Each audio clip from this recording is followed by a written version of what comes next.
Hey, seventh grade math and seventh grade advanced math. I just wanted to make this video, hopefully it won't take too long, showing you how to model and solve two-step equations, okay? So an equation has an equal sign, okay? Last year y'all learned in sixth grade, you learned one-step equations, which looks like this. X minus 3 equals 9. You were taught to do the inverse operation, which just means the opposite of add, subtract, multiply, and divide, to solve for X, to find out what is your solution, what is your answer, okay? This is a pretty easy one. Most of you could look at this and you could say right away, I know it's 12, 12 took away 3 is 9. But the reason why we're showing you this is because those numbers are not always going to be easy. They'll be decimals sometimes, and you have to know how to perform the operation to solve for X. Okay, so inverse means basically I'm taking my PEMDAS,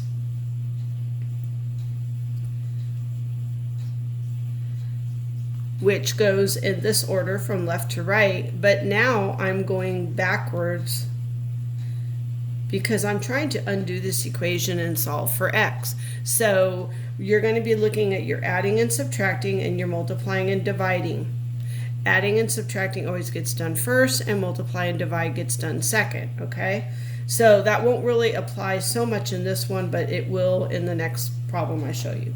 Okay, so I need to get rid of this minus 3 because I'm trying to have my X be all by itself. My X could also be on this side. That's totally fine. It doesn't matter as long as you have a variable by itself and a constant, a letter by it, or sorry, a number all by itself on the other side.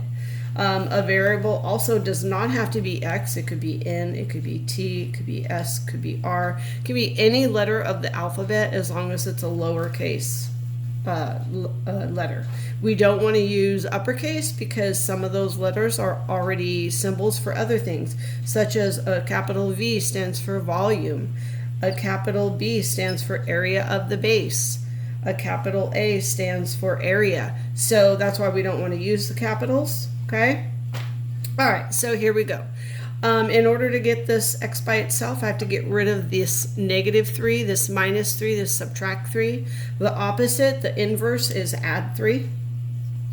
I'm going to make an upside down T here, so this helps keep my work neat. This is the left side of the equation and the right side.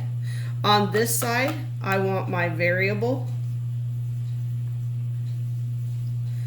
And on this side, I want my constant. Okay, now that it may switch sometimes. It doesn't always have to be, the variable might be on this side sometimes, as long as you have the variable on one side and the constant on the other. Since the variable is already over here, that's why I'm going to solve for the variable to be over here. All right, so if I add 3 to this negative 3, that becomes 0. It's gone. I did the inverse to get rid of it. Okay, so that all I'm left with over here is X, and I have an equal sign, but whatever I do to one side of my equation, I also have to do to the other. I added 3, so I have to add 3 here. 9 plus 3 is 12, and there we are. Okay, if I want to check this and make sure is this true, then I say, oh, I take my 12, my X equals 12, I substitute it for my X, and then I see, is it true? Is 12 take away 3, 9? Yes, so it is true. True just means you found the correct answer, okay? All right, so now let's try, that was last year, okay? You guys learned this last year. Now this year, both 7th grade on level and 7th grade advanced, you're doing two-step equations, okay? And a two-step equation looks like this. Here's an example. 41 is equal to 12 times D minus 7. That's multiplication. Whenever a letter and a number are together, that means multiply. Okay? My variable's on this side this time. All right? So I'm going to do my upside down T before I solve. And remember, to solve, I add or subtract first, the opposite. Then I multiply or divide second.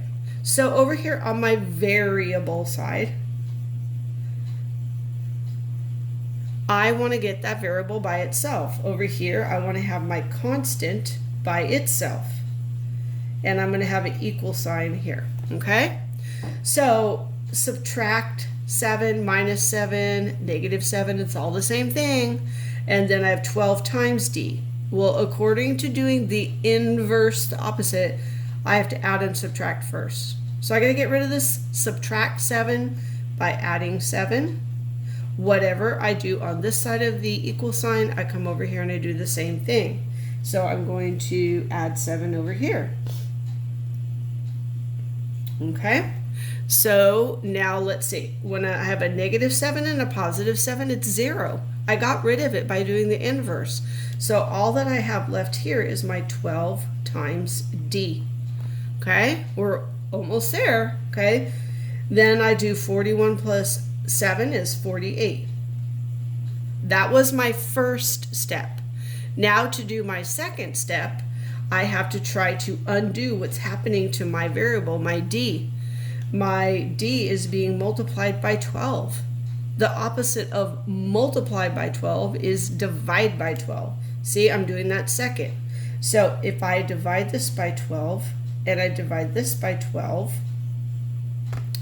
I get my answer is d, or d is equal to 48 divided by 12 is 4.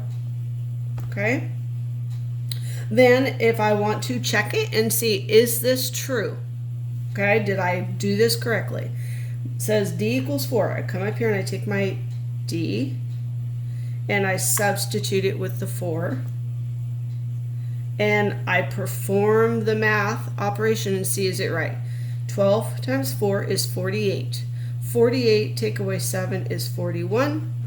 It's true. Okay, so again, true just means I'm finding the answer. I got the correct solution. Okay, let's try another one. Now this one is a little bit trickier, but we can do it. Okay, so I have, now don't let these signs get you confused, okay? Negative 13 minus 13, subtract 13, equals r divided by 9. A lot of you say r over 9. Well, the r is over 9, but this operation says I'm dividing by 9. Plus 8, add 8. Okay. Remember, our goal is to get our variable by itself. Okay? So since my variable is on this side, down here, I'm going to make sure I give myself enough room. I'm going to write variable, so I know on this side only is my variable when I'm done. And on this side only is my constant. And constant, again, is just a number with no letter next to it. Okay? So, looking at the side with the variable, I need to get rid of this positive 8 and divide by 9. According to PEMDAS, in reverse, to solve two-step equations, I have to add or subtract first, which means I got to get rid of this guy because he's on the variable side and he's the one that this side should only have a variable. So I'm going to take away 8, which is its opposite, and now it's gone. So on this side of the equation, I have r divided by 9. And on this side of the equation, whatever I do over here on the right side, I have to do over here on the left. So I have to take away 8. A negative and a negative, when you add them together, it just stays negative. So I have a negative 21. Okay? All right, so now my r is still not alone. Right now, it is being divided by 9. So what I need to do is to undo it by doing the opposite of divide by 9 and multiply by 9. Okay? And then I also am going to have to come over here and multiply by 9 as well. Okay? So there. So now, whenever I do this, the opposite, it gets rid of that. And I'm just left with an r over here. Okay? That's not a very good R, but I'm left with my R because I did the inverse to undo the operation.